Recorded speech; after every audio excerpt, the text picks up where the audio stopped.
कटक अपरनानगर गुलिकांड मामलें दुई अभियुक्तों को धरी पुलिस। गुलिकांड घटाई युवक भगवान राउत गिरफ, बंधुक जोगाई युवक गिरफ होइछि। आहत संजय तराई अभियुक्तों सह एकाठी बसी कौन सी कारण बंधुकरू गुली चलाई भगवान। आहत अवस्था एससीबी रे भर्ती करा मेडिकल कर्तृपक्ष पुलिस को ए संपर्क में खबर देते। संजय को वेपन दिखाई दिखाउथिले कि एटा केमती कॉक हुए केमती या भितर गोली पूरा जाए सेटकी बेले से ट्रिगर दबाई देछंती जोटा गोली की संजय को बाजी। तो एटा में जते बेले तांकर ये डिस्क्लोजर परे से जोटी वेपन लुचाई थिले सेटा हमर जाय के रिकवर का टीम करिछि। ता सहित जो फायर हेतिबा खुला खोका भी हमें सीज करिछु।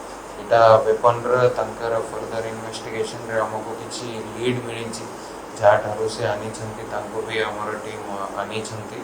तो सेटा लाइन रे भी हमारे तदंत रहिबो। तो ये प्रकार से माना एक स्टोरी बनाई के जोटा घटना ही तिला ताको चापिबो भाई अलगा तरफ रो ये कराउथिले सेठी पाई ही बोधे से पुलिस को भी रिपोर्ट करी नांती।